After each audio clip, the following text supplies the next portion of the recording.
안녕하세요, 여러분. 성경 공부 시작하겠습니다. 먼저 하나님께 기도 올리겠습니다. 사랑하는 우리들의 아버지 하나님, 오늘도 변함없으신 사랑과 열심으로 주님의 말씀 듣게 해주시니 고맙습니다. 오늘도 말씀 듣고 무엇보다 주님을 향한 우리의 사랑이 더욱 깊어질 수 있도록 도와주옵소서.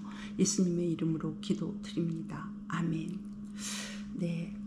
가나안 땅에 이르러 아브라함은 다시 하나님을 만났습니다. 창세기 12장 7절 전반부입니다. 주님께서 아브라함에게 나타나셔서 말씀하셨다. 내가 너의 자손에게 이 땅을 주겠다. 아멘. 이 은혜를 받은 아브라함은 이렇게 반응했습니다. 이어지는 말씀입니다. 아브라함은 거기에서 자기에게 나타나신 주님께 제단을 쌓아서 바쳤다. 아멘. 우리 또한 하나님께서 베푸시는 모든 은혜에 관해 무엇보다 하나님께 예배 드리는 것으로 우리의 믿음과 감사를 표현해야 할 것입니다. 성경은 이어서 하나님과의 어떤 특별한 만남이나 특별한 은혜의 사건이 없었음에도 아브라함은 하나님께 예배를 드렸음을 증언하면서 우리 또한 기쁠 때나 슬플 때나 즐거울 때나 괴로울 때나 형통할 때나 또 불통할 때나 언제나 하나님께 예배 드리는 믿음의 삶을 살아야 한다는 것을 가르쳐 주고 있습니다. 창세기 12장 8절에서 9절입니다. 아브라함은 또 거기에서 떠나 베델의 동쪽에 있는 산간 지방으로 옮겨가서 장막을 쳤다. 서쪽은 베델이고 동쪽은 아이이다. 아브라함은 거기에서도 제단을 쌓아서 주님께 바치고 주님의 이름을 부르며 예배를 드렸다. 아브라함은 또 길을 떠나 줄곧 남쪽으로 가서 네겝에 이르렀다. 아멘. 아브라함은 하나님의 말씀에 순종해서 가나안 땅에 왔고 또 가나안 땅에서도 옮겨지는 곳마다 예배를 드리는 믿음의 삶을 살았습니다. 그런데 그런 아브라함에게 문제가 생겼습니다. 창세기 12장 10절 말씀입니다. 그 땅에 기근이 들었다. 그 기근이 너무 심해서 아브라함은 이집트에서 얼마 동안 몸부쳐서 살려고 그리로 내려갔다. 아멘.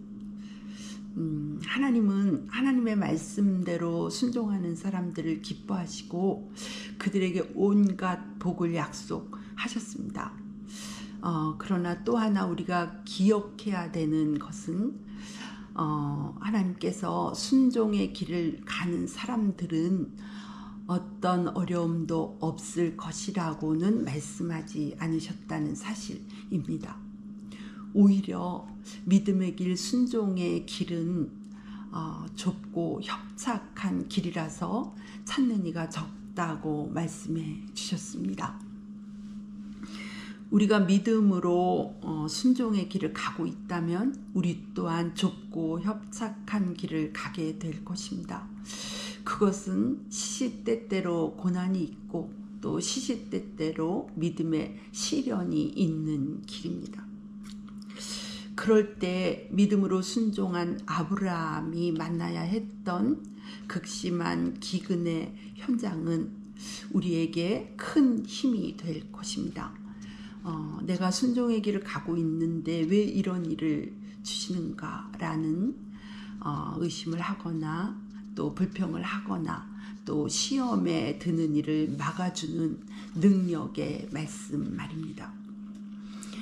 그렇습니다. 하나님께 순종하여 가나안 땅에 왔는데 그 땅에서 아브라함은 기근을 만났습니다. 그것도 그 땅에서 계속 살기 어려울 만큼 극심한 기근이었습니다. 이제 막 가나안 땅에 도착한 힘없는 한 나그네인 아브라함에게 이 일은 얼마나 절박한 문제였겠습니까? 이 현실적인 절박함 앞에 아브라함의 선택은 하나님의 뜻이 계신 가나안 땅이 아니라 먹을 것 해결해 줄 것 같은 이집트 땅으로 잠시 내려가 사는 것이었습니다. 아브라함의 이러한 선택에 대해 하나님은 별다른 말씀이 없으셨습니다. 다만 성경은 하나님의 뜻이 계신 가나안 땅을 떠나 아브라함이 원해서 가게 된 이집트 땅에서 아브라함은 더 큰 두려움과 더 큰 절박한 상황을 만나야 했다는 사실을 증언하고 있습니다. 이어지는 말씀 창세기 12장 11절에서 13절입니다. 이집트에 가까이 이르렀을 때 그는 아내 사레에게 말하였다. 여보, 나는 당신이 얼마나 아름다운 여인인가를 잘 알고 있소.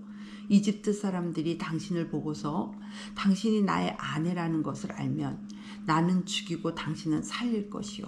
그러니까 당신은 나의 누이라고 하시오.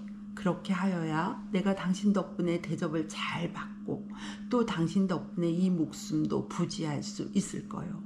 아멘. 이집트에 가까이 왔을 때 아브라함은 죽음의 두려움까지 느끼고 있었던 것 같습니다. 아브라함이 아내에게 한 부탁은 죽음의 절박한 문제가 아니고서야 남편으로서 결코 할 수 없는 얘기 아니겠습니까? 아브라함은 이 일을 생각할 때마다 평생 아내에게 부끄럽고 면목 없는 남편으로 살아야 했을 것입니다. 뿐만 아니라 아브라함은 이 일로 이집트 왕 바로에게와 그 신하들에게도 수치를 당해야 했습니다. 아니, 이 일은 소문이 날 만한 일이었을 테니까 이 소문을 듣는 모든 이집트 사람들에게서도 아브라함은 부끄러움을 당해야 했습니다. 그런데 거기에서 아브라함의 수치는 끝나지 않았습니다. 아내를 누이로 속여서 목숨을 부지하고 바로 왕으로부터 대접을 잘 받고 싶었던 아브라함, 그리고 정말 실제적으로 그렇게 목숨을 구하고 또 재물도 얻고 바로 왕으로부터 대접을 잘 받았던 아브라함. 성경을 통해 이 아브라함을 만난 수많은 사람들에게 아브라함은 부끄러움을 당하고 있습니다. 사실 그 누구도 이 아브라함을 비난하고 정죄할 수는 없습니다. 완전하신 하나님께서도 책망하지 않으셨는데 아브라함과 다른 결정을 내릴 수 없었을 것이 분명한 사람들이 어찌 그를 비난할 수 있겠습니까? 그렇다고 해서 아브라함의 부끄러움이 감해줄 수는 없는 노릇입니다. 그럼에도 부끄러움은 여전히 아브라함의 몫입니다. 불순종의 대가, 불신앙의 대가가 참으로 혹독합니다. 이어지는 말씀 창세기 12장 14절에서 16절입니다. 아브라함이 이집트에 이르렀을 때에 이집트 사람들은 아브라함의 아내를 보고 매우 아리따운 여인임을 알았다. 바로의 대신들이 그 여인을 보고 나서 바로 앞에서 그 여인을 칭찬하였다. 드디어 그 여인은 바로의 궁전으로 불려 들어갔다. 바로가 그 여인을 보고서 아브라함을 잘 대접하여 주었다. 아브라함은 양떼와 소떼와 암나귀와 수나귀와 남녀 종과 낙타까지 얻었다. 아멘. 네, 아브라함이 염려하고 두려워하고 예상했던 일이 그대로 일어났습니다. 이제 하나님께서 개입하시고 돌보시지 않는 한 아브라함과 그의 아내 사레에게는 더 이상 소망이 없습니다. 내게 복을 주어 너로 큰 민족을 이루게 하시겠다신 하나님의 언약의 말씀 또한 아브라함의 불신앙과 불순종 속에서 깨어질 수밖에 없는 위기를 맞았습니다. 그러나 신실하신 하나님께서 이 상황 속에 직접 개입하시며 아브라함과 사레의 가정을 지켜내시고 또 당신의 언약의 말씀을 지켜내십니다. 이어지는 말씀 창세기 12장 17절에서 20절입니다. 그러나 주님께서 아브라함의 아내 사레의 일로 바로와 그 집안에 무서운 재앙을 내리셨으므로 바로가 아브라함을 불러서 꾸짖었다. 어찌하여 너는 나를 이렇게 대하느냐? 저 여인이 너의 아내라고 왜 일찍 말하지 않았느냐? 어찌하여 너는 저 여인이 내 누이라고 해서 나를 속이고 내가 저 여인을 아내로 데려오게 하였느냐? 자, 내 아내가 여기 있다. 데리고 나가거라. 그런 다음에 바로는 그의 신하들에게 명하여 아브라함이 모든 재산을 거두어서 그 아내와 함께 나라 밖으로 나가게 하였다. 아멘. 쉽지 않았겠지만 아브라함이 기근 속에서도 하나님께서 이곳에 보내셨는데 굶어 죽게 하시겠느냐는 믿음의 배짱을 가지고 가나안 땅에 머무는 순종을 드렸더라면 어땠을까요? 그랬다면 그 누구보다 아브라함에게 수치 대신 존귀와 영광이 있었을 것입니다. 그러나 아브라함은 현실적인 절박함에 굴복하여 하나님의 뜻이 계신 가나안 땅이 아니라 자신의 생각대로 이집트 땅에 갔고 그 땅에서 상처와 수치를 안고 이렇게 쫓겨나고 있습니다. 절박한 상황 속에서도 하나님의 뜻에 복종하며 믿음을 지킨다는 것은 우리에게도 결코 만만한 일이 아닙니다. 그럼에도 우리는 울부짖는 기도 속에서 하나님께서 주시는 은혜로서 반드시 순종의 길을 가야 합니다. 믿음의 길, 순종의 길 가면서 겪는 고난이나 시련에는 하나님의 위로가 있고 또 하나님이 주시는 영광이 있고 상급이 있습니다. 하나님이 함께 가시는 길이시고 또한 그 끝은 영생입니다.